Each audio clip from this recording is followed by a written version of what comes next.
feel able to turn the tables. I could do this, just keep moving, keep your hands up, stupid. I feel lucid, a new viewing. I can see the end, I can see my future, I can view it. It's right there for the taking. Everything I've ever wanted, dreams are just waiting. I just gotta fight for it, willing to die for it, willing to like soreness. Hey, greetings from the year 3000, it still sucks. This is Philip J. Price, and you're listening to the Drunken Turkey Show, your one stop for this sort of thing. Hit that button, like and subscribe. You know what to do, just like every other podcast. You guys know what to do, just like every other podcast. Hit the like button, hit the subscribe button. I apologize for those that are watching. This is part 2. I kind of screwed up. I didn't. My computer screwed up. It just collapsed on me. And usually it comes back within about 2 minutes or so. It usually just kind of, but this time it just got stuck. So hopefully it's not going to do that again. Hopefully the YouTube, so we'll keep us going without crashing my computer again. But we're back. Hit the like button, share the content. Please let everybody know we're back. I'd appreciate that. Again, so I'm going to kind of have to start over for those because I deleted the other episode. So we got a new case that we're going to talk about. This is the Summer Wells case, a little girl that went missing about, I think it's been like 4 years ago now. And a lot of controversy in this case. She's been missing. A lot of finger pointing in this case as well. For those that are watching me for the first time or haven't seen me, my name is Daniel. I was in law enforcement for quite a while. I covered true crime here recently. As of the last 3 years, I've been covering true crime on the channel. The cases I've covered are the Idaho murders. I've talked about the Delphi murders.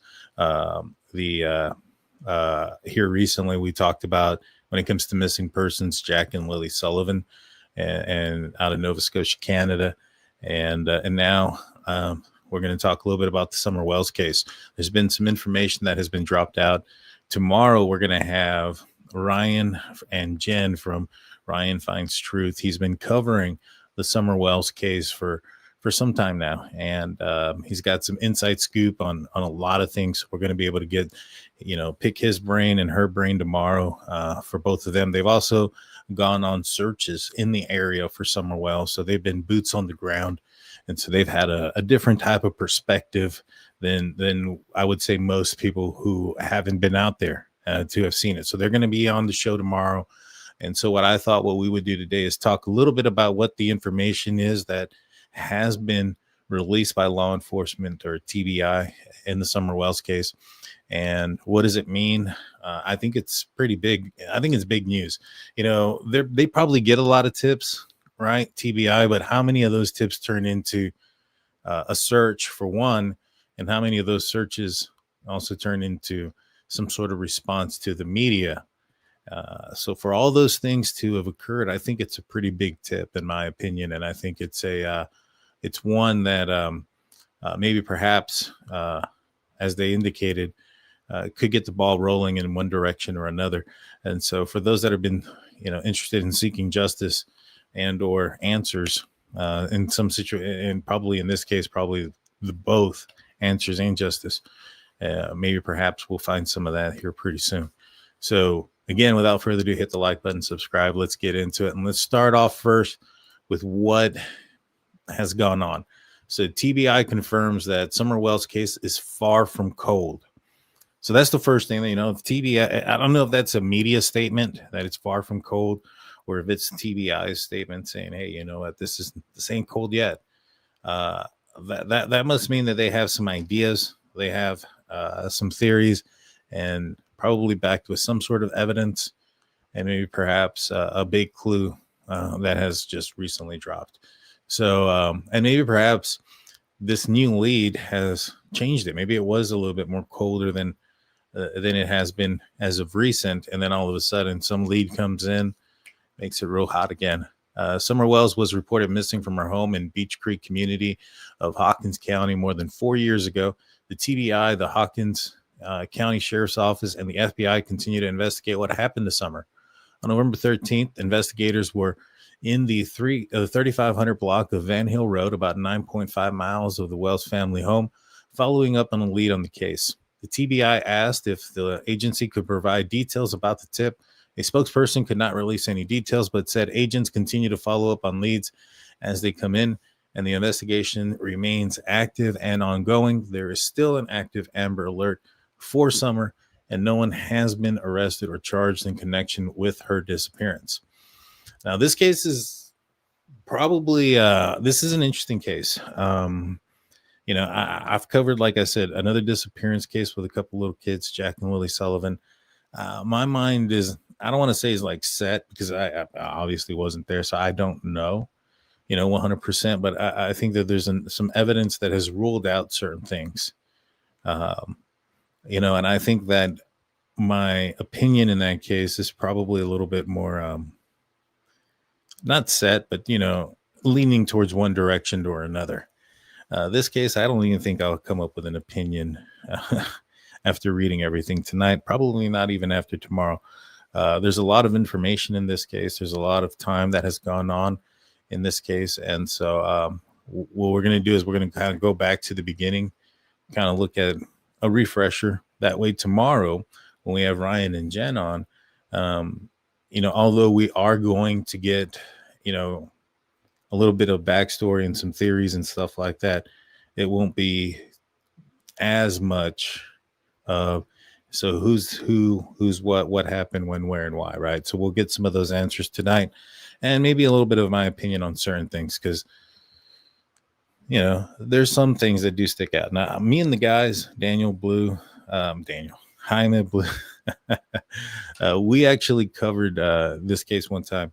We looked into it years ago, and I honestly don't even remember what my opinion was then. So I'm looking at this with an open mind, fresh eyes, so to speak, and no opinion leaning one way or another at this point. Now, what I have heard, and we're going to get way more in detail tomorrow with Ryan and Jen, but what I had heard from this tip was that maybe perhaps it had something to do with this red Tacoma that may have been seen in the area around the time of the disappearance. So, not sure. I know that Mark, was in here before, and he had said that that they believe that maybe there's somebody there that Don Wells knows, which is interesting, because when I looked at the maps earlier, I kind of came to an opinion that if this was an abduction, the abductor knew the family. In my opinion, 100%. They had to have known the area, known how to get in and out of there, known she was, there. I don't necessarily think that this may have been a crime of, if this was an abduction. I'm not there yet. I'm not 100% there yet. But if somebody went and abducted her from this house, it would have had to have been somebody who was familiar with the family, or somebody in the family, in my opinion, based on the layout, based on where they would have had to have gone. And I think although there was one report of a scream, and although, it's a very rural area, so it's not like you would probably be hearing multiple screams through that area. Maybe. I mean, there are also kids there, right? And they play, and she had other brothers that play and probably get loud, right? But somebody said that they had heard a pretty loud scream. If it did happen, right, that scream, then, because memory can be tricky, guys. A memory can be tricky. That's why eyewitness testimony is not the strongest evidence that you have. But if she heard the scream and it sounded the way that she sounded, I'm kind of curious as to why, like, nobody else heard it. Like, for instance, Candace, which was Summer's mother, or her brothers, or anybody else that were probably closer to, if it was Summer that was screaming, closer to Summer than a neighbor down the way. You know what I mean? So just but it doesn't mean it didn't happen. I just take that with a grain of salt. All right. But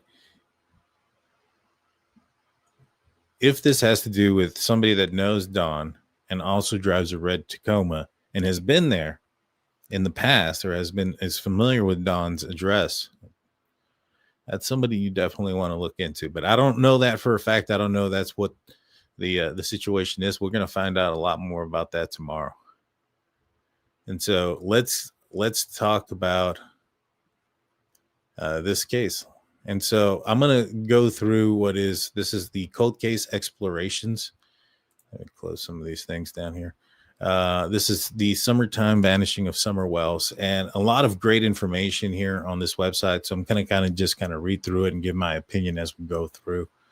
So it goes, it was a hot summer day when 5-year-old Summer Wells vanished from her Rogersville, Tennessee home. She spent most of the day with her mother and grandmother and a family friend.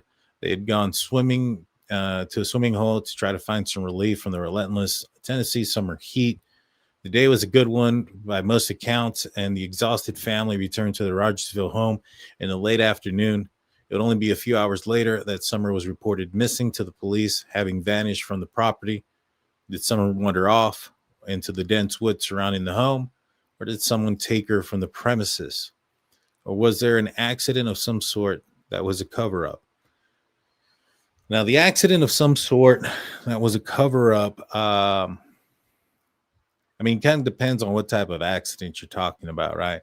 Like, I was looking at the comment section on one of the videos I was watching, and somebody had said that they had a dream, and in their dream, they talked to Summer, and Summer said that she was playing in the yard and that somebody ran her over. I think the grandma or something backed her up into her, and they panicked. They got scared, and,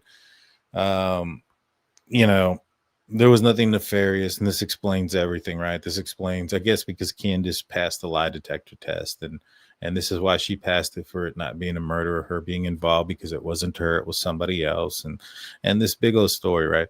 Now, if that were to have occurred, there are certain things that you would expect to find, around the area or on the ground, like fluid and things like that. And given the fact that there's evidence that she was alive just hours before the 911 call, so it wasn't like a situation where she had been missing for a day or two where there could be some sort of cleanup or things of that nature.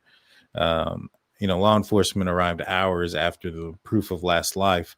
There would be some sort of evidence of things of that nature that if something like that would have occurred on the property, in my opinion, we're going to watch a video here in a minute of the interior of the house.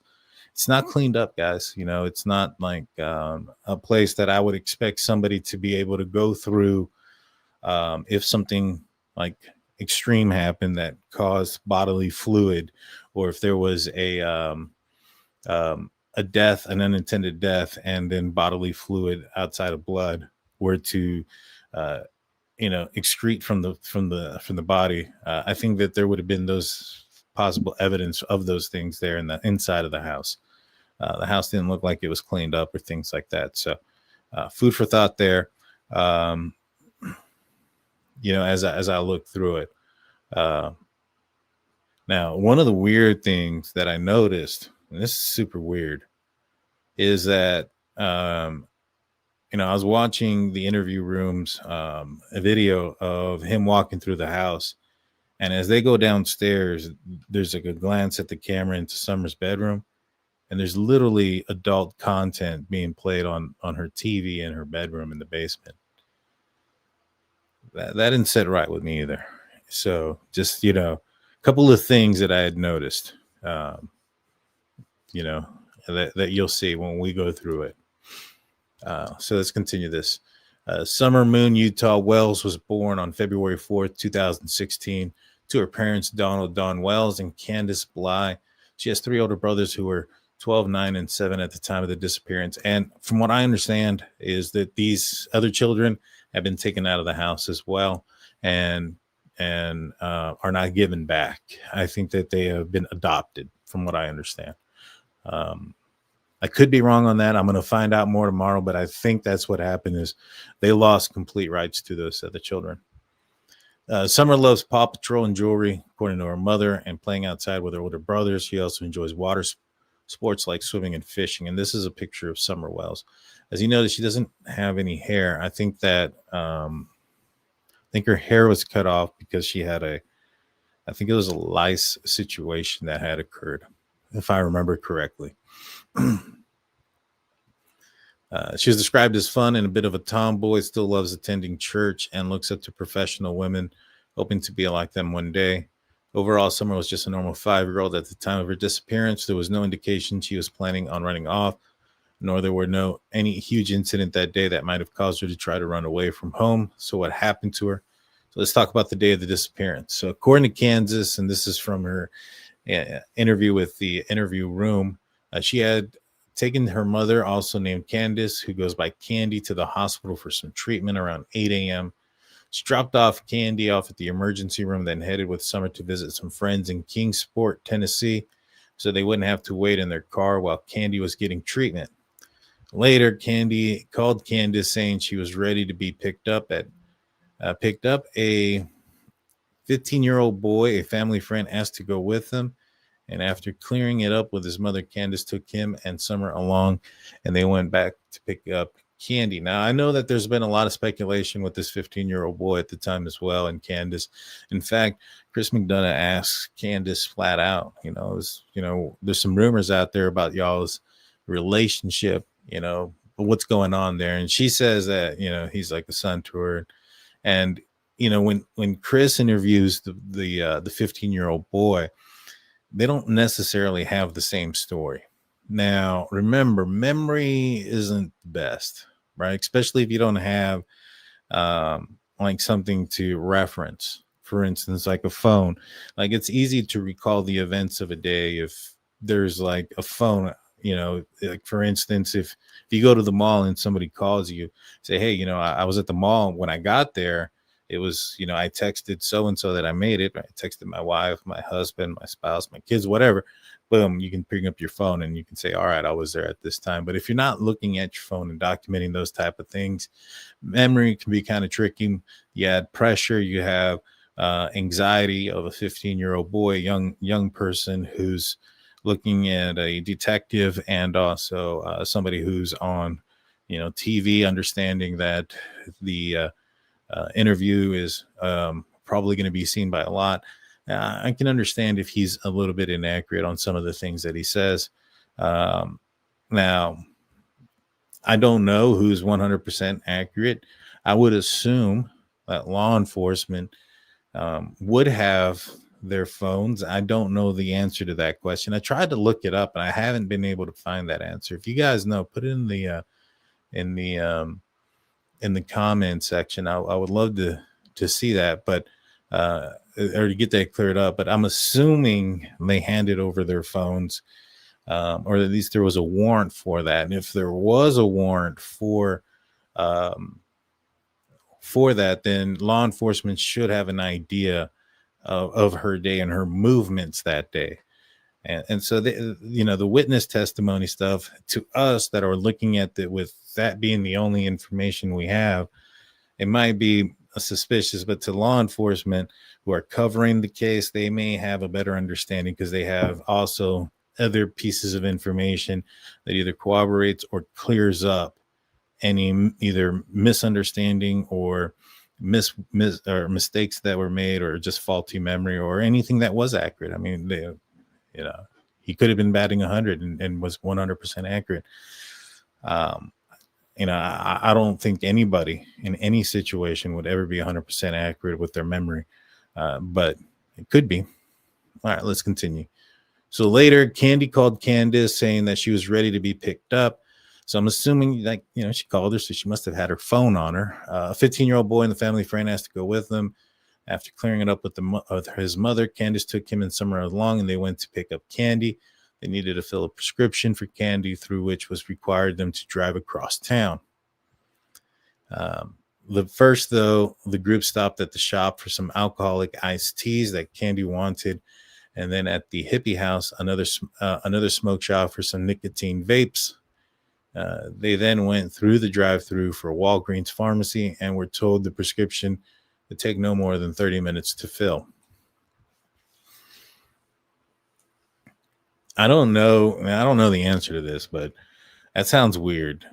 You know, you're getting alcoholic beverages. Who are the adults here? Is it just Candace?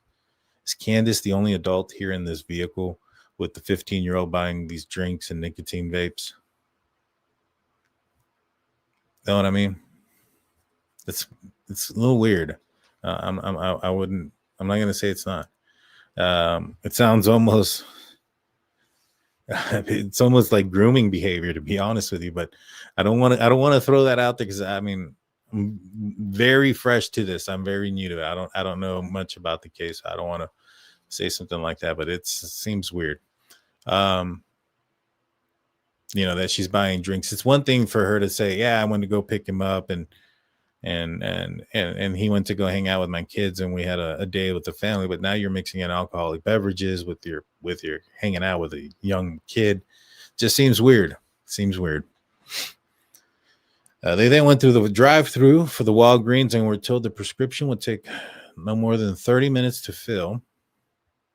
Since they had to wait 30 minutes for the prescription to be ready anyway, Candace suggested they go to the Warriors Path State Park nearby and let Summer swim for a while instead of just sitting and waiting in the hot truck. Now, hold on. Let me rephrase what I was saying, because it's possible that the drinks were for another time, right? Maybe she's buying the drinks for later.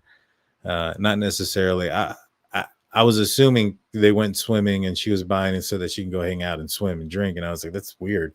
But if she bought the drinks to partake in them later, like if she's like, yeah, we're going to go to the store, I'm going to buy these drinks and all this other stuff.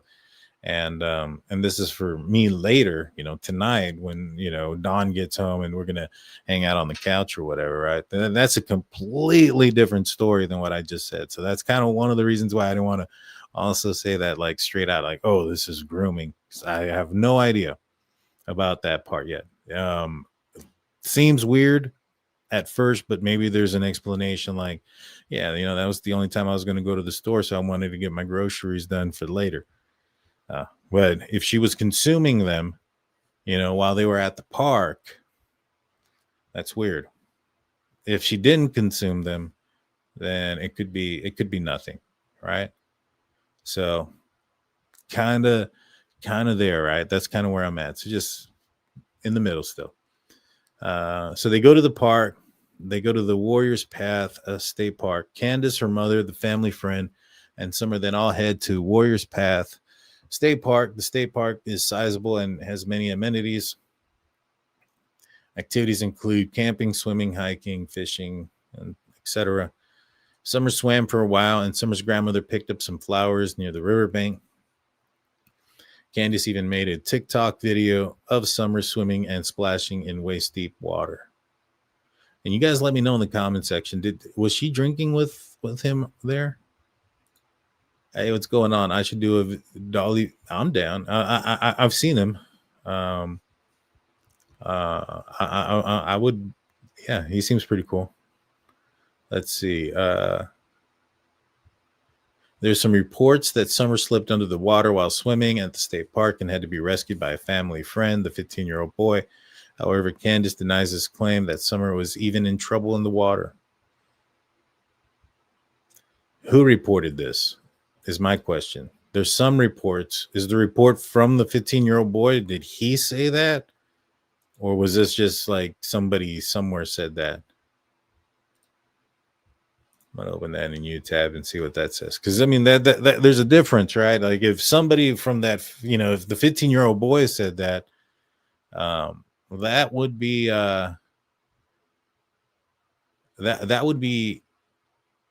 that'd be interesting. Now, I understand why people are saying this, right? So the reason why people are saying this is they're trying to come up with a plausible explanation, right? So they're saying that maybe she dry drowned, which is that she got in trouble, went underwater, drank enough water that later on passed away from drowning from the amount of water that she had overcome. So, I mean, I'm assuming, again, I'm very new to this. I'm assuming that's what they're trying to say here. And saying that, all right, maybe that's why she passed away. I think that if I remember correctly, there was in fact, it's right here. there's this picture here with her leaning on the milk jugs, and I think some folks were saying that it's weird that she's leaning on the milk jugs. I don't necessarily believe that that's the case. If she went swimming, it's weird because it's cold, and how could she fall asleep on it?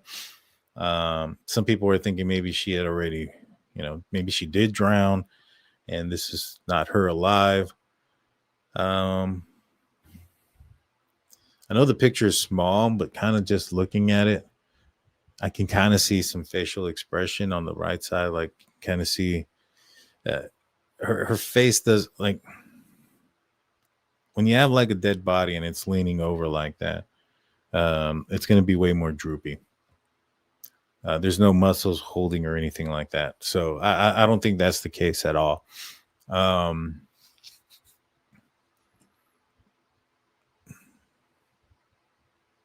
Yeah, I don't think that's the case, but if she was swimming, it's hot. She's leaning on, I don't know if they have it, I don't know what their car situation is or was, if they had AC or not. But if she just got out of the cold water, leaning up against jugs of milk is not going to feel, it's going to feel cold, but it's not going to feel as cold as if she hadn't been in the water. She'd be more acclimated to the colder temperature of the milk jugs. And this was on the way home. So you have some sort of proof of life here. Okay, so when the 30 minutes was up, the group headed back to Walgreens to pick up Candy's prescription. They also stopped at Sonic for slushies, then Priceless, a local grocery store, and lastly dropped off the family friend back off at his home. Candy took a video of Summer sleeping on some milk jugs on the way home. If this is a video, right, I'm assuming law enforcement has this video. And we may only see a still image, but I'm sure they're going to be able to tell from the video if she was breathing or not, unless it's a panning. I haven't seen the video, so it might be something that was real quick. I'll open that up as well. Upon arriving back home, Candy wanted to rearrange some of the flowers near the camper. Candace had Summer help with planting flowers. Me and my mother were planting flowers, and we went in after we got done washing our hands, and she got a piece of candy from Grandma, Candace stated. After planting flowers, Candace says that she walked Summer back to the kitchen and then instructed the three children, Summer, her older brothers, to keep an eye on the girl while Candace went to help Candy's knee brace.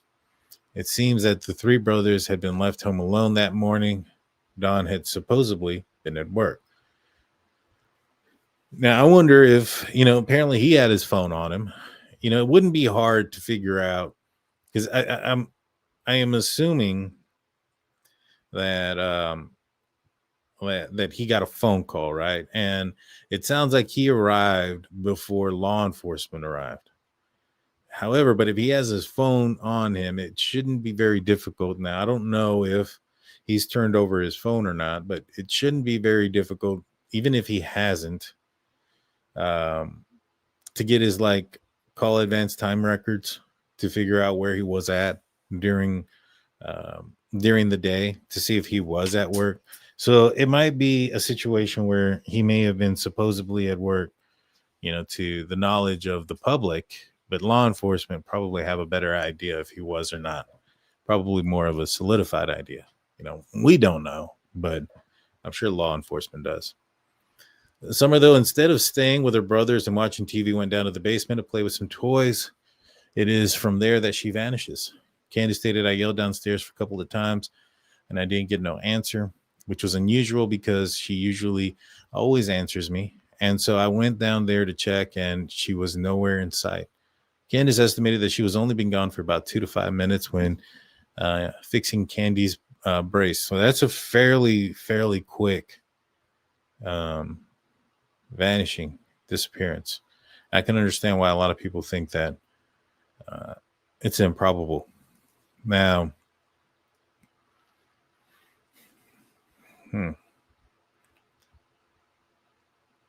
It may have been longer than 2 to 5 minutes. You know, a lot of people have problem with time. You know, what one person might think was 5 minutes could be 15. What another person might think was 15 minutes could have been 5. Unless she's looking at a clock and things of that nature. It may have been 10 minutes. It may have been 5. But it doesn't sound like it was a very long time. Candy lived on the same property with the camper, and we're going to look at a video here in a minute and kind of look at the comparisons there. So it wasn't like Candace was gone too far for help from her mother. When Candace couldn't find Summer, she called Dawn, who told her to call 911. Candace continued searching the area, going to neighbors, telling them that Summer was missing and requesting aid in finding the girl. The police were called shortly after at 6:30 p.m. So Don had his phone on him. It would not be difficult to figure out where he was. If he was at home, if he was out all day, you know what I'm saying? So that should be an easy thing to figure. And I'm also going to look at the map as well. Mountains region, the search begins. The mountain region in and around Rogersville made searching the surrounding terrain very difficult. Authorities searched the area near Rogersville home and further beyond using everything from foot searches to helicopter flights. Investigators also asked surrounding neighbors for any security camera footage they might have from their home security systems. In the past, doorbell ring camera footage has been a vital source of information. There are cases where it's caught suspects in the area where or near a crime was committed. I wonder how much, because I was looking and it didn't seem like there was a lot of, especially even to where this house was, right? Now, like in the Jack and Lily disappearance out there in Nova Scotia, you know, that one, like I said, to me, both parents have taken lie detector tests. I know Candace has taken one as well, and she passed. But both parents have taken lie detector tests. They've turned over their phones, GPS, finances, and there's cameras not too far away. Although they're in a rural area, there's a campground that is about 400 feet, 400 yards, one of the two. I think it's 400 yards, actually. On one side of the road. And then on the other side, although there's no cameras directly on their house, on that same street where there's nowhere else to turn in or out, there's another camera not too far away. So that if somebody was driving a vehicle would have been seen. Now, could somebody walk around or walk through the forest and things of that nature and not be seen on those cameras? 100%. But, you know, for like a red Tacoma to go in and out in this area, from the brief amount of searching I could do just on Google Earth again as well. It's just Google Earth. I haven't been out there. It seems like there could be quite a bit of a lack of cameras that may have captured somebody. But I would have anticipated they would have done some sort of geofencing. I wonder what the service is like out there, because that could be an issue. In these rural areas, if you have spotty service and if there's like a lot of valleys and hills, what can end up happening in those scenarios is somebody could be at Don's house and somebody could be 3 miles away, and it would be indistinguishable based off the advanced call timing records. Now, once you have somebody's phone, that's where the difference comes into play, right? So if you have somebody's phone, you can pull up their GPS, and the GPS is accurate by meters, but you have to have their phone. And so if you have a suspect that you haven't identified to get a warrant for their phone, and all you're doing is like a geofencing based on the phones that were connecting to the towers in the area, and then it's going to be not as accurate, you know, and especially in these rural areas. You know, it could be 10 miles, it could be 15 miles. And so you may not be able to tell. And like in this scenario where there's a guy who parked, you know, they searched somebody's place 9.5 miles away. You know, one of the things I said in the Jack and Lily disappearance is that if Jack and Lily wandered off or walked down the road, I could not rule out the possibility of a neighbor or somebody living within a close 10-mile radius because of how bad the cell service is. Because, you know, whether you're there, you know, at Daniel's house or 10 miles away, it's indistinguishable. Now, somebody from not of the area, you know, popping up within 15 miles of the residents, they're going to stick out, right? But those people that live there or that are common to the area, it's not going to stick out because they live there.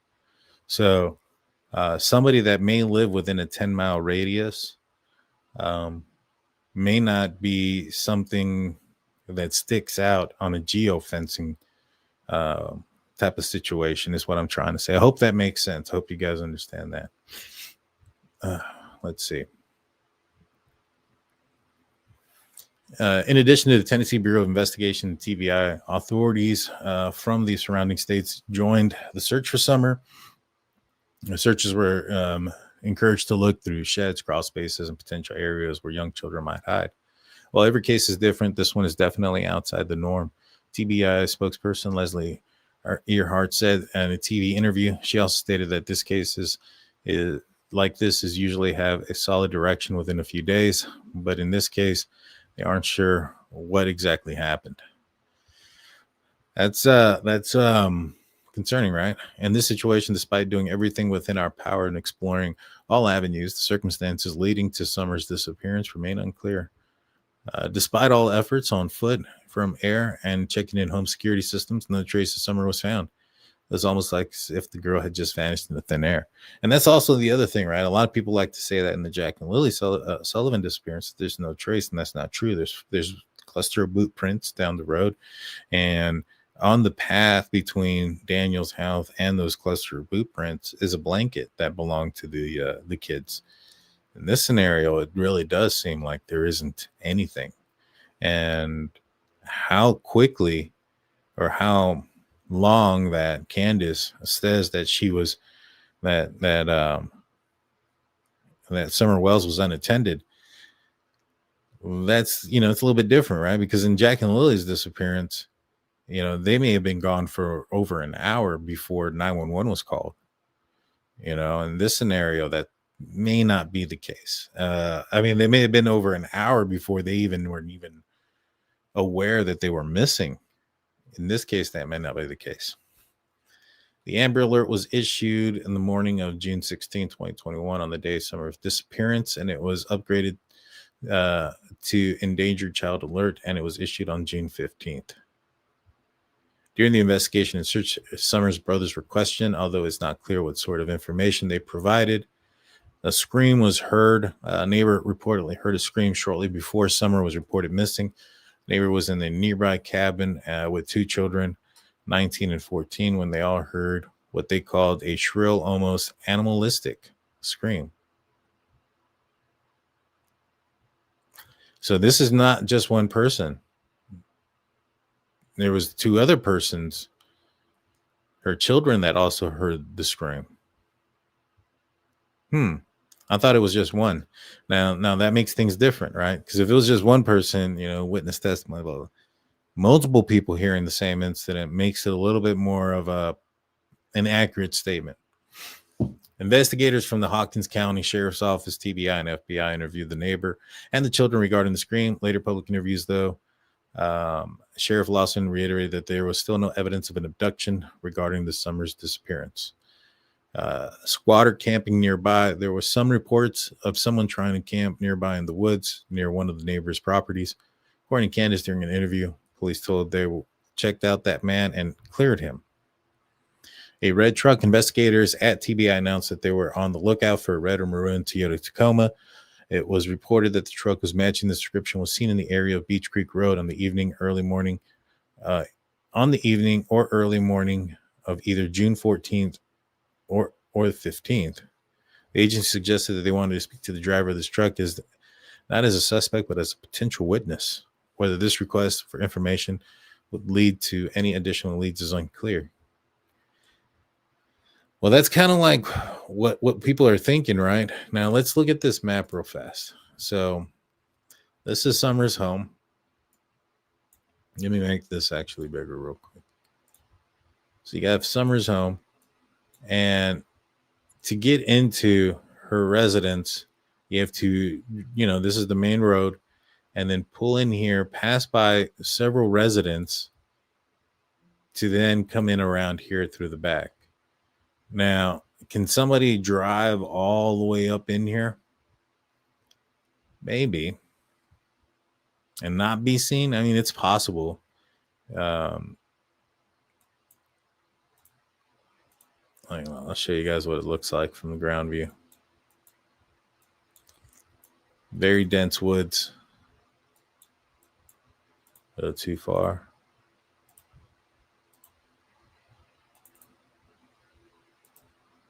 Oh, a bit closer right there. So there's the turn. That's the drive. Not sure if there's any cameras, anywhere around here capturing anything, but somebody would have had to have driven up in there. Now, here's where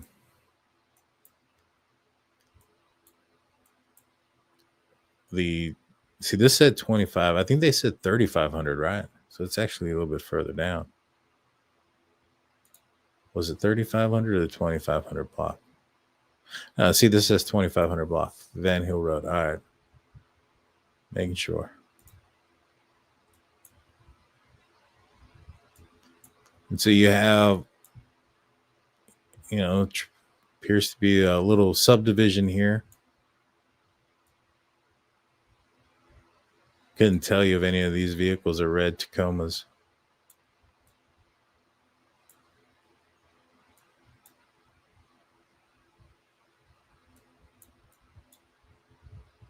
But got a couple of different summer. That's what the Timberfell Resort. Let's see what happens if we put ourselves right here.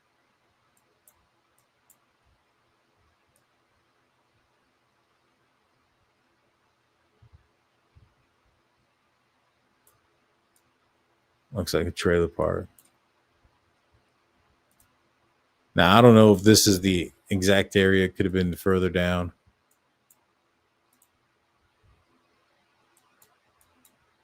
But they searched somewhere around here.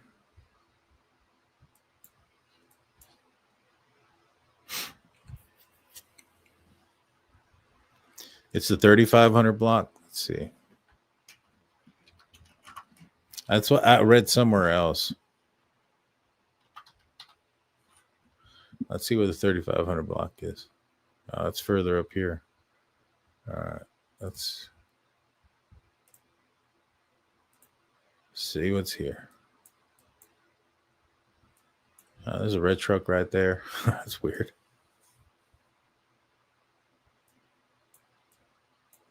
Somebody's saying it's a Tacoma. Don't necessarily mean it was a Tacoma. Oh, wait, what's that?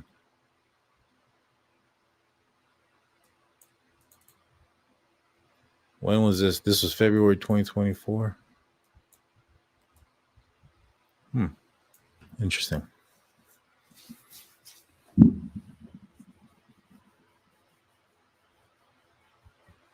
The Timberfall Resort is a nudist colony? Really? That's you learned something. There you go.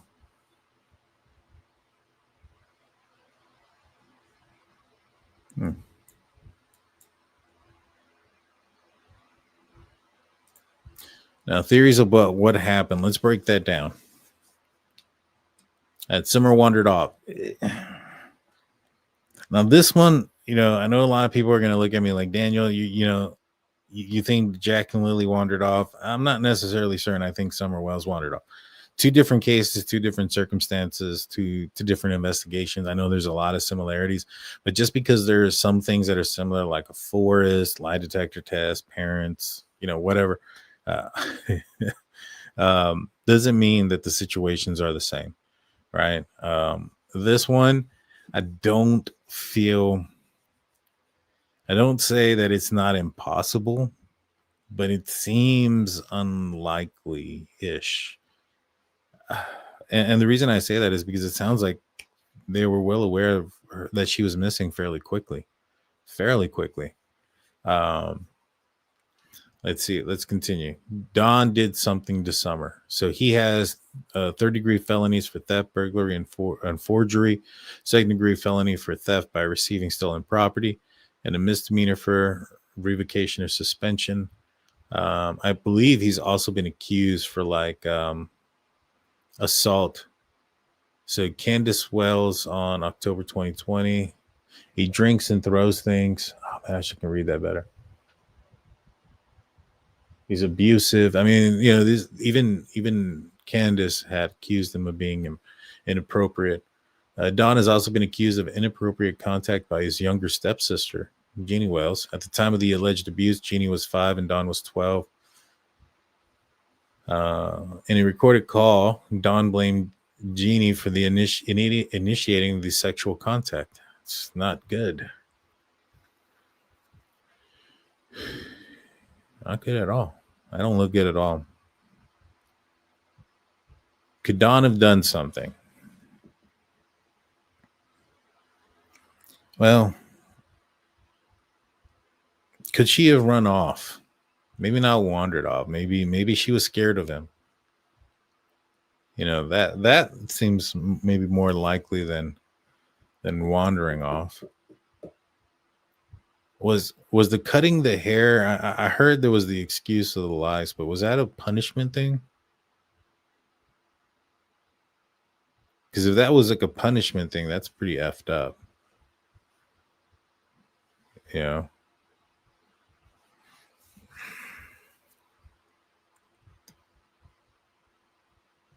And this even goes on to say, if there had been a reason that Summer may have tried to leave, maybe she did leave. Yeah. All that being said, it's important to remember that Don wasn't home when Summer went missing. There's some conflicting information about whether his alibi is confirmed or not, but if he indeed was at work, it seems impossible that he could have taken Summer directly. See, with this, you know, with this type of evidence, it seems more like that if Don was involved, it would have been more like he did something physically to her, right? And but if he wasn't there and they can prove he wasn't there, then the only thing that kind of like for this scenario is maybe she did try to run away.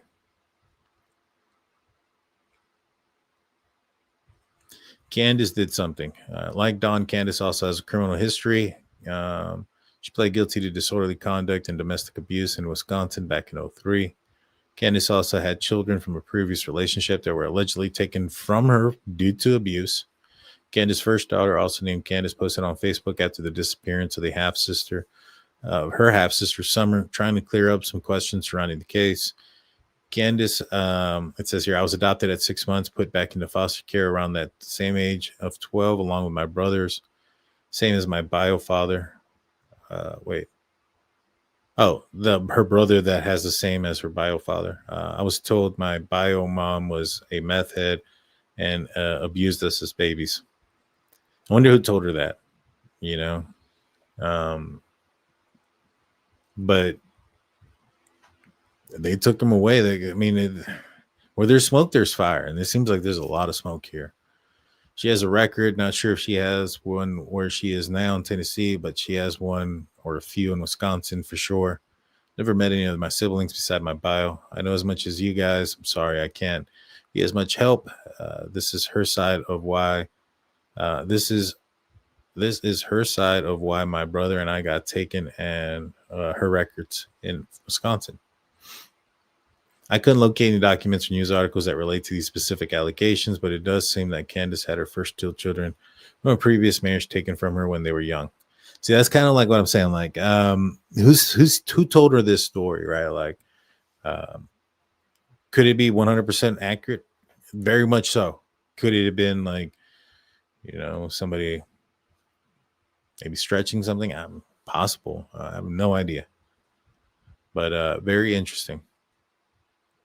Some people suggest that in many of the videos we see Candace and she appears to be under the influence of drugs. I don't know. I'd have to watch. She also posted some TikToks in which she appeared overly lethargic while smoking a cigarette, which some say is an indication that she was under the influence of something like at the time. Yeah, I mean, she's also missing her kid, right? I mean, she could be just depressed. You know? That could be why she's lethargic. It could just be taking a toll.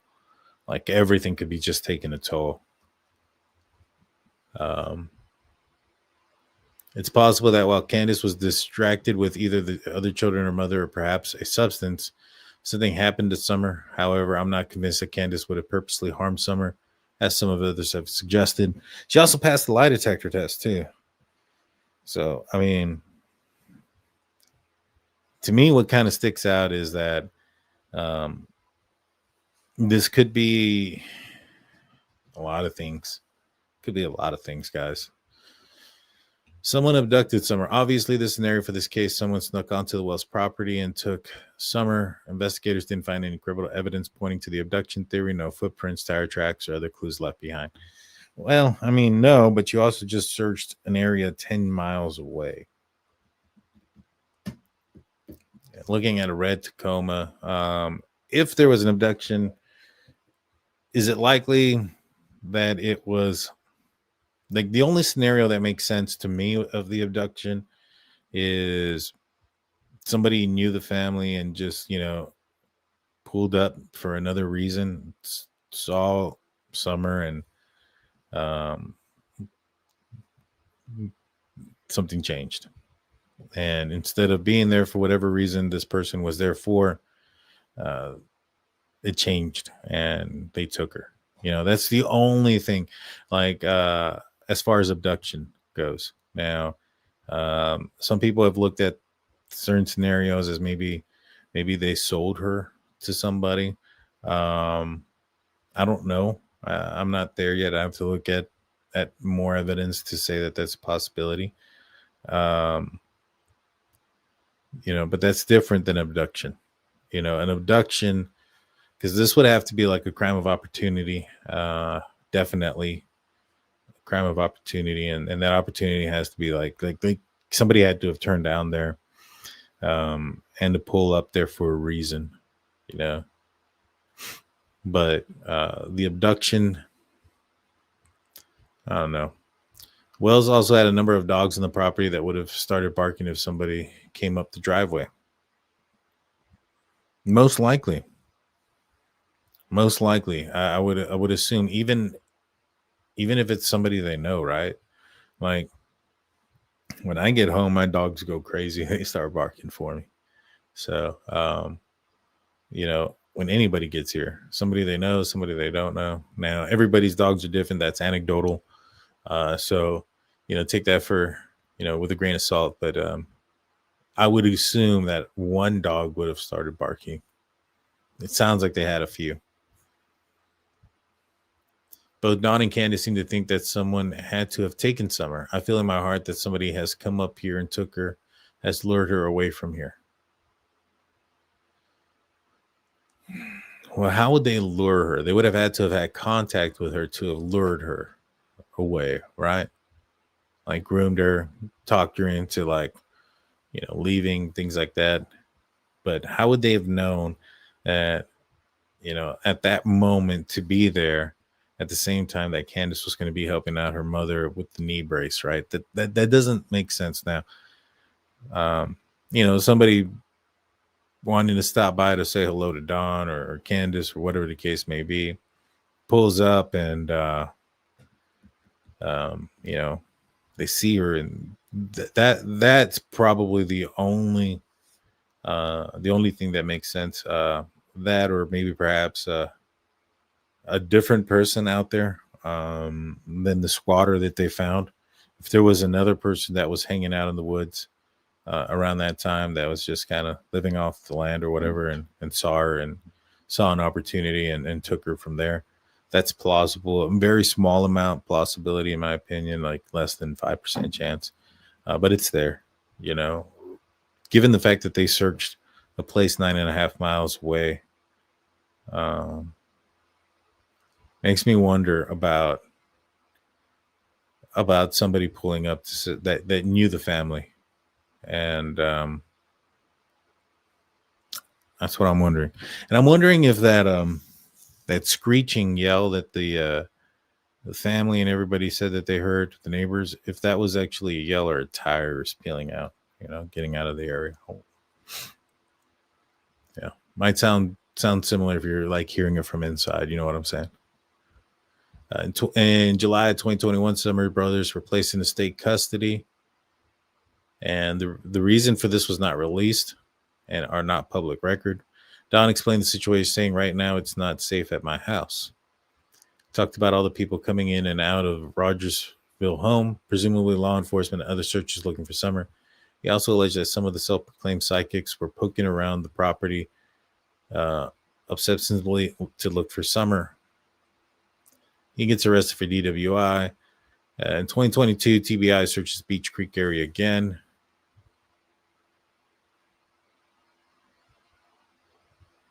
Nothing came out of that. 2022, Don Wells letters. What is this about? So while he was incarcerated, he released letters to address to the person or persons responsible for Summer's disappearance. In the latter letter, he seems to indicate that he still thinks someone abducted her. And this is also not the first missing member. And that's interesting too. Candace's sister also went missing in August 21st, 2009.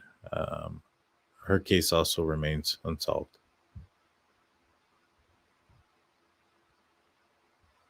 An accident is more likely. So this person says that the stranger abduction unlikely. I don't think a stranger abduction would be. I think it would be like somebody who knew the family abduction.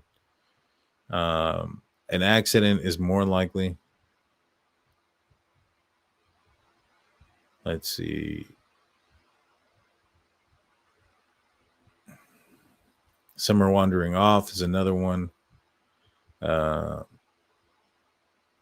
searchers would have found her quickly. I don't necessarily believe that. A lot of people put a lot of stock into searchers being able to find somebody very, very fast. In dense woods, stuff like that, not necessarily. But if it only been the amount of time frame that Candace claims, I kind of leave that they may have found something. They would have found something. Let's see. What is this?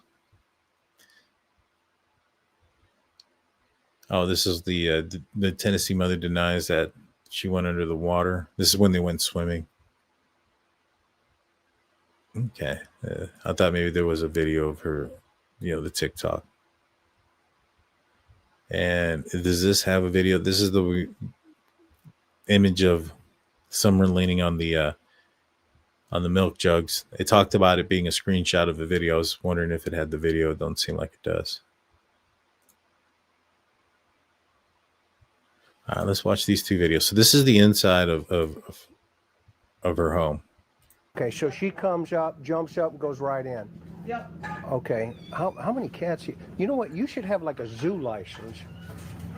You know, I'm seeing all kinds of critters, which is good. Okay, where's Summer's bed? Oh, it's in the basement. Got it. Okay, so what happens when she comes in? The boys are playing where? No, the boys are actually sitting here. Okay.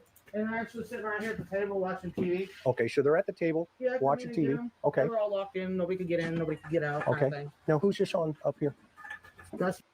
So as you can see, like the house isn't like made nice or anything. So like if there was something that happened, in this house,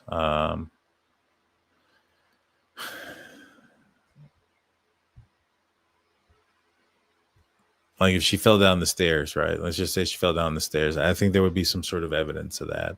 Or if that's about it. I mean, if she had dry drowned or whatever it's called, where you drown later, there's fluids and stuff that would have been a part of. I mean, that could have been cleaned up, but yeah, this place isn't completely clean either. My little sister that's missing. Oh, that's Rose. That's Rose. Oh, wow. Yep. Wow. And who's the guy? That's her ex-husband. Wow. Do you think he had anything to do with that? I don't know. Okay. Yeah, we don't want to go there. I can't say. How's your mom deal with that? It's difficult. Yeah, I know. And they're talking about I the know, missing right? sister. So, her okay, aunt. watching TV. Where's Summer? Summer, she was with me. Okay, so walk me through that. All right. Well, we walked up in here and we got Josie, Wyatt, and Waylon, the boys. Right. Well, You put the groceries down, right? Yeah. Well, we went back out and then we brought the groceries in and put them down. And then Mom, she took her stuff to her house, put her stuff away. See how And close, then, of course, me and Summer went like back over, she is, put our to the stuff in. house. Okay. You went back in. Yeah, me and Summer went back in the house. And then we were just doing normal stuff. Okay. On the house like we normally do. And I come out, Mom was sitting there at the time I come out and I'm standing here. I was like, what are you doing? What are you staring at? She's like, these plants, I gotta get them transplanted. I was like, well, Summer will help us. So I went back in. By that time she was sitting on the floor playing with the toys. Right here? No, in the kitchen where we were just at. Okay. She was actually sitting on the floor playing with the toys at the time. I said, Summer, you wanna help plant flowers? And she jumped out, left her toys and us. That's good. Yeah, we walked that's over what kids do. It's their job. What? Okay. We walked over here and we transplanted these cactuses from the little pots that they were in. We transplanted these ones here into this bigger pot and that one into that bigger pot. And then she took the rocks that we've gotten from different gem mines when we went up to Gatlinburg and stuff. Okay. Okay. And I said, well, I'm going to go back over to the house. She wanted to go back, so I figured I'd go back, you know. Okay. And I brought her, I literally walked over to here. Like literally walked right to here where I could see the boys and on the kitchen table. Got him. And I watched her walk in there. And afterwards, when she was already in there, I walked over and said, quiet. And he looked at me and I said, watch Sissy, I'll be right back. And that's when I walked back over to my mom's. Okay. And I was fixing her brace and stuff like that. And I said, well, Mom, I got to go back over with the kids. And that's when I come back up into the house. Okay. With the boys. Okay. Not that way. You walked into the house. I walked into here. Get up. Get up. I walked in here and them three were sitting right here, bro, with their eyes glued to the TV, like always. And I said, boys, where's your sister at? Well, she just went downstairs, Mom, to play. So I went over here like this. So this is where the stairs are. Okay. It's actually down under there. Oh, down into her Down into bedroom. our bedroom, and then hers is on the other side. Oh, okay, in the basement. Yeah, in the basement. Well, this makes sense now. See? And then I yelled, I said, Summer, Summer. And she didn't, I listened for a minute, I didn't hear nothing. So I went like this. This is how I always get down here. Yep. I don't know if you want to come down here or not. Do I got to be tiny to get in there? No, you should Can we come in from the other side? Well, we can, but it make more sense if you went this way. Okay, I'll follow you. Chris McDonough don't want to go down that way. He's like, I'm going down the other way. I don't blame you. I wouldn't want to go down that way either. Oh man, good grief, No, I know girl. if my 6 foot husband can fit down here, you can. Huh? My husband's 6 foot. I know if he can fit, you can. This. Oh my gosh. See, look at the TV. Look at that right there. He's the television has adult content going on right now. I was like, what in the world? You know you're doing this. But husband can fit down here, you can. Huh? My husband's 6 foot. I know if he can fit, you can. This. Oh my gosh. Way to go. This is my husband's room. Okay. And over here, well, it's a mess again. That's all right. But this is where Summer and little Waylon was. Because Waylon's only 9. Okay. And they stayed down here. And these are all her toys, all her Paw Patrols, All her movies. She's got a movie about the The Savior. boys I brought back down here after she went. Hold on.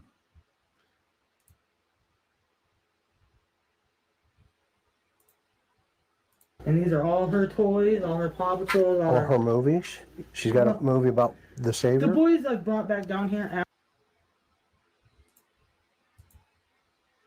Is there somebody else in there with them? It sounds like I can hear somebody else talking.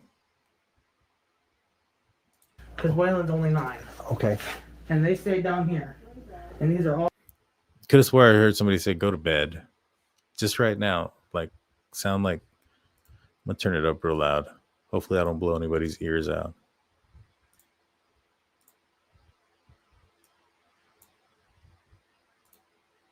I don't know. Maybe somebody else was there. Because Waylon's only 9. Okay. And they stayed down here. And these are all her toys, all her Paw Patrols. Somebody said go to bed. I don't know who it is. All her movies.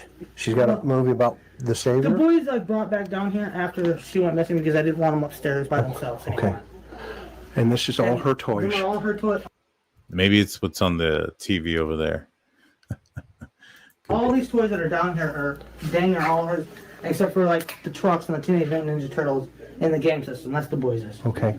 But them are all her toys. And she's really into Paw Patrol. I see Yeah, that. I've been collecting from day one. And these are all her little ponies that I've bought. And then these are them girls that she likes. Them new fashion. I don't know what they are, little princesses or whatever. She's like all kinds. Here's one of them bracelets. Oh, that's just one of them. What do they call these? Oh, this is little pony bracelets. Yeah, I don't know what they were really called, but she liked them, and so I just every time I go to Gonzales, I'd buy her what she wanted. Okay. You know, whenever I got a little bit of money, I spend it on the kids. Yeah, this is her. This is. I understand her now. Yeah. Even better. Thank you. You're welcome. This is really important. But yeah, I come down and I searched. I looked up underneath the beds under there. We can't really get on. I can't get on there. Yeah, yeah. But I looked under there, looked under every blanket I could possibly look under. Yep. And then I come over here and I looked on one side and stand nowhere. And I don't recall if this was locked or not. I don't recall that. Okay. But I know it's hard on me. But I know I did come out here and I said, Summer, because sometimes she'll sit right here and just sit here and play just for, you know. And usually when she comes out and she goes directly that way up to the swing. See how close that roadway is, though? If somebody did drive out here, I mean, I would think they could hear that. They would be able to hear somebody coming up into the property. But that roadway is pretty close. It's pretty close. Oh, okay. So this is like her. Yeah, she come running out. Yeah. Oh, yeah, you can see the. That's a great question. Where did they see the red Tacoma? It sounds like it may have been seen there twice, on the 14th and the 15th. I don't know. Maybe they aren't sure if it was the 14th or the 15th. But if it was there 2 days, that's weird too, right? Oh, I don't know. But I'm not familiar. That'll be a question I'm going to ask Brian and Jen tomorrow. Path here. Right to the swing. Right. You can see where she could have run right up to and here. this is all the further she would go. She wouldn't leave. Okay. She wouldn't go nowhere else. Okay. I want to go around this side. What is this blue thing here? Oh, that was we were putting trash in it. Okay. And we did have a trash man at the time, but he stopped running. Oh wow. I gotta lock this. Okay. I'm gonna film around this side. Now walk me. Because look, this is where the trailer was. I mean, if somebody pulled, I mean, that's too close. It's crazy. I don't know if I buy that. Somebody driving up this far into the property and them not seeing it. Because I mean, that's where they were. I don't know. I don't know if I buy that. Through what's this little? Oh, that right there? Little cave thing there. That's not really a cave. Actually, we built this addition, me and Donnie and the kids. Oh, okay. And we left this part open because the dog at the time we did have little puppies. These dogs were little puppies, and we let them go under there. They would run in and out of the bricks over there. There's actually 7 pups up under there now. Okay. And it's always been open like that. You see, I mean, it's they're not that far away. They're not that far.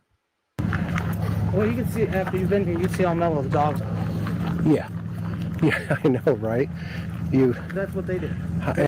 So she said, you see how after you've been here for a while, how mellow the dogs are. That means that they weren't mellow the first time he pulled up. You know, that means that after they get used to you, they're whatever. So does that mean that the person that, if somebody did go on that property, would have probably been somebody that knew the family and knew the dogs? But like I said, even at that, I mean, I think one dog would have started barking. I mean, out of all of them, even if they knew the guy, you know, just I don't know. This one's interesting. They're kind of a Jack Russell. They got a little Jack Russell in it. Russell, yeah. Actually, the gentleman that lives. Okay, tell me about it. Me and my mom and Summer and the 2 boys, not Josie, he went north. But Wyatt and Waylon rode up to north to get that from my mom's friend's house. And I drove her truck and she drove the school bus back. That's awesome. This is rough terrain. Let's go look at the test. Clear that up. All right, the first one that I took, and I didn't really take it. There's the lie detector test stuff. Not really, just hope that everybody that's looking for her, that we can find her and bring her home safely. Okay. She was very precious to me. Okay.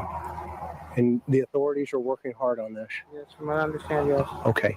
And, you know, we're going to let them do their job. Yes, sir. Right? That's right. And you're cooperating, obviously. Yep, okay. 100%. Okay. And now there is a rumor about these polygraph tests. Clear that up. All right, the first one that I took, and I didn't really take it because they kind of threw me in the back of the squad car, so I was really upset. And just I was crying my eyes out. Okay. And so when I got up there to the courthouse, we tried to do it, but I couldn't do it. Okay. So we waited a few days, and then I went back and I did it, and I passed it. Okay. So that was that. Okay. So I know somebody said that she comes off high. I'm not seeing that here. I don't think she's under the influence of anything in this interview. Okay. And then what about the rumors of this relationship situation with Hunter? Are you crazy? I got a husband and 4 kids Okay. that I love to death. Okay. Okay. To me, Hunter was another one of my kids. Okay. That's how I felt about any kid. Okay.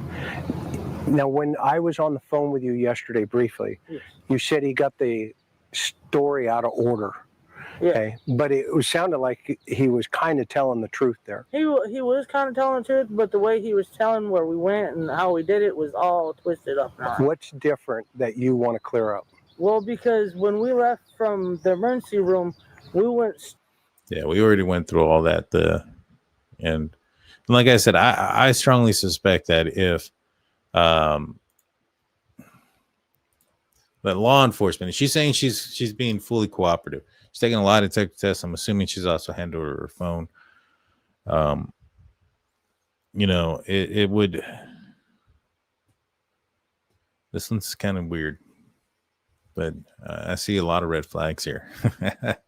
But, I'm the one that said, hey, have you ever seen dark clouds and it not rained? It's interesting. But I think that the fact that law enforcement is searching some property so far away might be a lot more evidence than we know. Let's look at this real quick. This is the next one I wanted to. This is also by Chris McDonough in the interview room. Great content. Make sure you guys go like and subscribe. I've talked to Chris before, not about this case. Me and Chris McDonough have had our conversations about Brian Koberger case. We kind of think a lot alike, to be honest, when it comes to that case. A lot of similarity thinking when it came to like who Brian Koberger was idolizing, and maybe perhaps even paying homage to when it came to his alibi, so to speak. I mean, we even use the same words. It was crazy. All right, let's this is titled Summer's Fate, the premonition that changed everything. I've always knew that something was going to happen to Summer. Now this is I'm just gonna play this on normal speed. This is Don Wells. Let me turn up the volume on this real quick. All right. I've always knew that something was going to happen to Summer. It's something in my gut has always told me, and I've always told Candace, watch her closely. That's my baby. Do not let nothing happen to her. I told her that all the time. What brought you to that thought? I don't know. I couldn't put my finger on it. I didn't know what it was, or I just always had this feeling something's going to happen to her. I didn't know if she was just going to get accidentally run over. I didn't know what it was. Did you think she would be kidnapped? Never, nothing like that. No, I just knew it was something. I just had this intense love for her, and I think she knew something too. I think something was. I don't know. I mean, that's some weird things he's saying there. Like, she was 6, man, or 5. She was 5 years old. What does she know?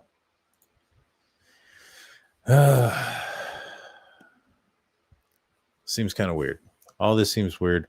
My mind is not made up on this one. I am still out on this one. Push come to shove. If I had to say one thing or another, I would say that I think somebody went onto that property that knew the family and took Summer off that property. It's kind of where I'm leaning at right now. Now, could that person be Don himself? Could he have, I don't know, manipulated something to make it appear that he was at work? Possibly, I guess. I don't know. I don't know where he works. I don't know where he was at. I want to get some more information about him. Because, I mean, if he works, like, for instance, in the middle of town in a building, and that building is surrounded by security cameras, and it would have been very difficult for him to have, left that area, or even if he was working in an area, but there was security cameras or license plate readers or whatever the case may be in the surrounding area, and that law enforcement may have access to, that could prove that he was not involved at all. Maybe that's why they didn't ask him for a lie detector test, because they can rule him out at that time. Now, that doesn't necessarily mean that he didn't have, somebody else do something or pick her up.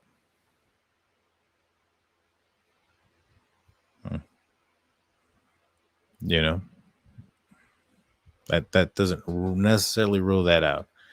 But a lot of what ifs. So let's answer a few questions.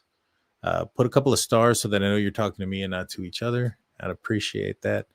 And then we'll probably be answering questions for the next 5 minutes or so.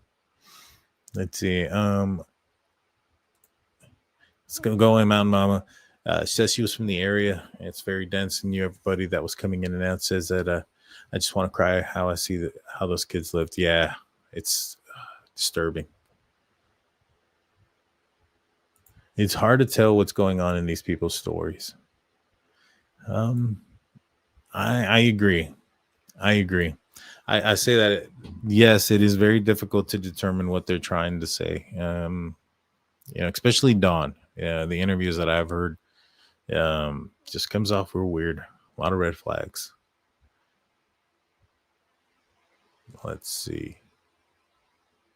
Good to see everybody. Hey, Sirius is back in here. How's it going, Sirius? I know she was here earlier saying, I think she was the first comment in the show since being back.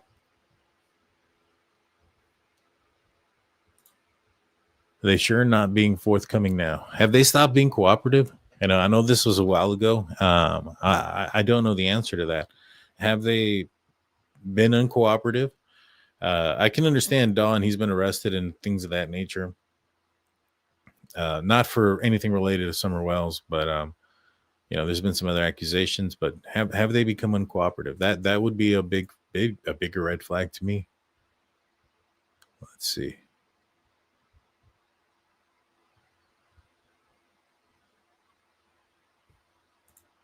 What a dump, a child in the basement, neglect, missing sister too. Come on. Yeah, there's a lot of red flags in this one. Interview room is great. I agree. Is this normal? I don't think so. She must be desensitized to sound. It was probably that's probably what it was. I couldn't understand what they were saying, and then when I heard what it said, I was like, yeah, that's probably what it was.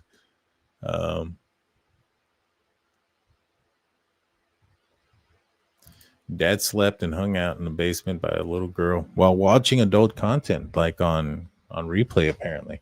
Yeah, no, trust me, guys. They also took the other kids away, right? It's not for no reason. It seems like there's a lot of smoke to this, and usually where there's smoke, there's fire.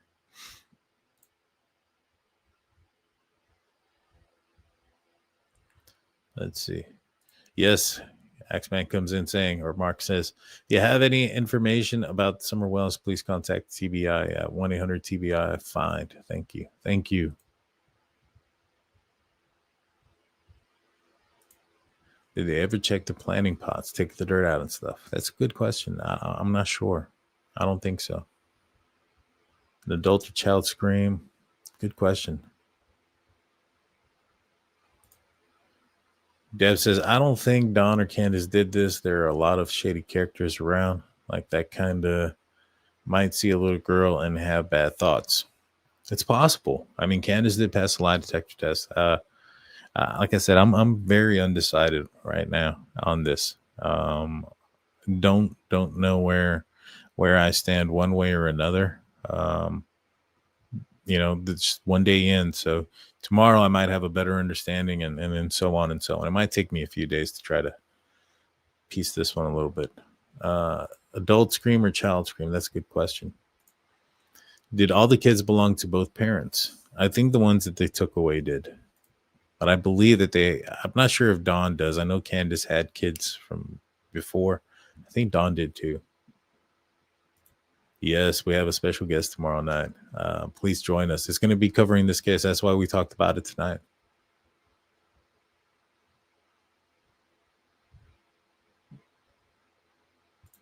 Summer's aunt went missing like 30 years ago. Summer doesn't have a sister.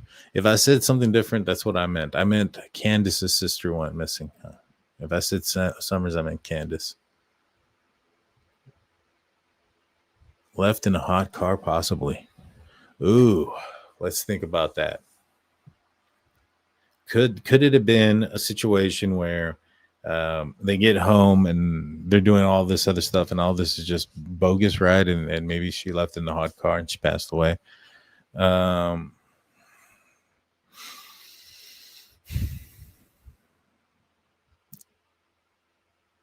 It's possible. I would assume that there may have been some fluids, when a person passes, urination, defecation, those are things that are pretty common. I wonder, again, I'm not a coroner or forensic medical investigator. I've seen quite a few bodies that have expired and that have been in a scenario or in a scene for extended period of time. And there's quite a bit of like fluids that drain from the body from all different areas. I'm sure Sirius probably can answer this one better than I can. But I wonder, depending on how long she was in there unattended, I would expect some of that stuff to be there. Oh, okay. All right. Thanks. No problem. I was talking to someone in the chat, not you, Daniel. You stated everything correctly. I appreciate that.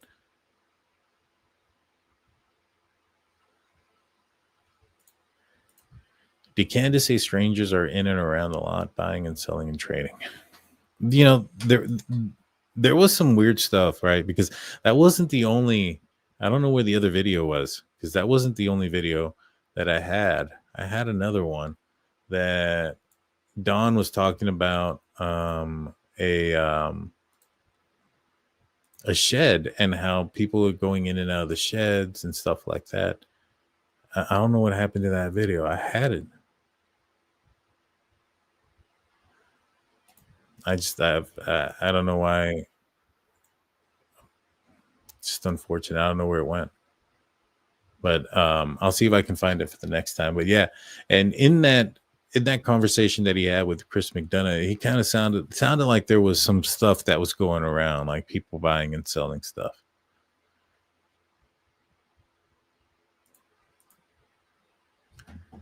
Deb says, no disrespect intended, but they're not intelligent enough to cover it up.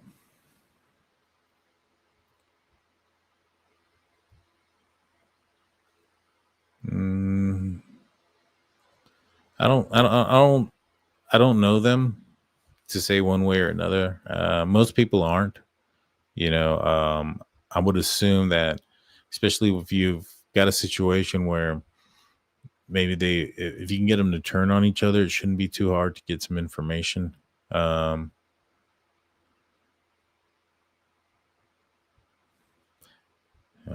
You're possibly right.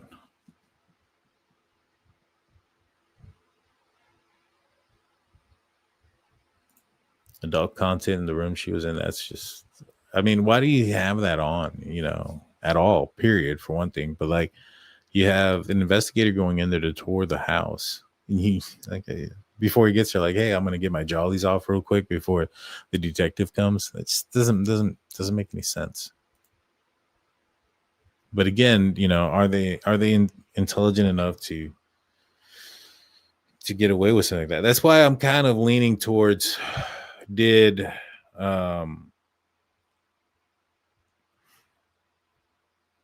was Don involved with, if he's doing things or watching things or whatever the case, if he has similar friends that have, similar habits and things like that, and is it possible that somebody he knew or related to or something of that nature came by to say hello and saw Summer there? That's why I'm kind of not discrediting the possibility that somebody that knew the family, and in fact, with this search 9.5 miles away, kind of tells me that, if anything, there might be something to a stranger coming across. Not a stranger, I'm sorry. It's a family member. To me, it's probably, if there was an abduction, it's like 85% somebody that knew them, 15% that it was just a random stranger that just randomly turned down the road at the right time at the right place. It doesn't sit with me.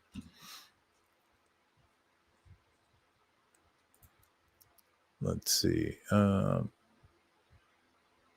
That house and property are scary. Can't really explain why I feel it looks kind of, I mean, the basement area doesn't look, it looks scary for a child.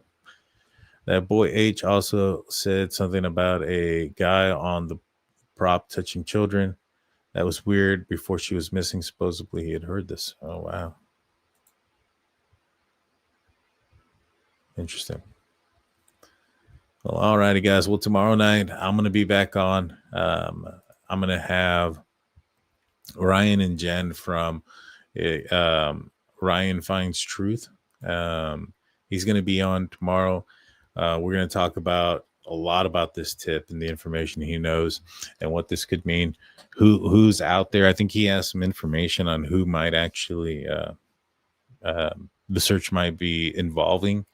And so we're going to go into that, talk a little bit about some of the theories.